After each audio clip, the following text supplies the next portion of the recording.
भारत में हाल ही में एक ऐसा फैसला आया जिसने लाइफ, डेथ और डिग्निटी को लेकर बड़ी कानूनी बहस छेड़ दी है। सवाल है, क्या किसी ऐसे मरीज को जो सालों से कोमा या वेजिटेटिव स्टेट में है और जिसके ठीक होने की कोई उम्मीद नहीं है, सम्मान के साथ मरने की अनुमति दी जा सकती है? इसी सवाल पर ऐतिहासिक फैसला दिया है सुप्रीम कोर्ट ऑफ इंडिया ने हरीश राणा केस में।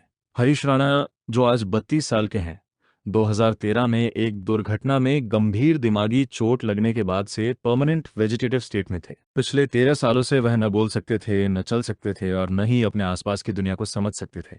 उनकी पूरी जिंदगी केवल मेडिकल सपोर्ट और फीडिंग ट्यूब्स के सहारे चल रही थी। डॉक्टरों की रिपोर्ट में भी साफ कहा गया कि उनके ठीक होने की कोई संभावना नहीं है। इस स्थिति को देखते हुए उनके माता पिता ने अदालत से अपील की कि उनके बेटे को सम्मान के साथ मरने का अधिकार दिया जाए। लंबे कानूनी विचार विमर्श के बाद सुप्रीम कोर्ट ने इस अपील को स्वीकार करते हुए लाइफ सपोर्ट ट्रीटमेंट को विड्रॉ करने की अनुमति दे दी। यह एक महत्वपूर्ण बात समझना जरूरी है। अदालत ने एक्टिव यूथनेशिया यानी किसी व्यक्ति को दवा देकर जान लेने की अनुमति नहीं दी। भारत में यह अभी भी अवैध है।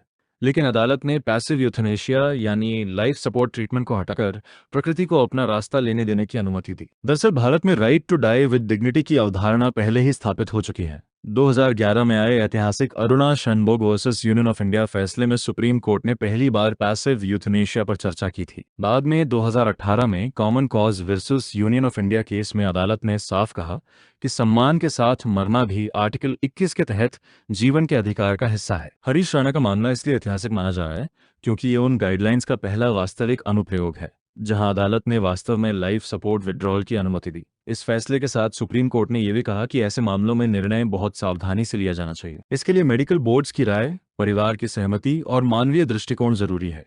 आखिरकार ये फैसला हमें एक गहरी बात याद दिलाता है। कभी कभी जीवन को हर कीमत पर खींचना नहीं, बल्कि सम्मान के साथ विदा देना ही सच्ची मानवता होती है।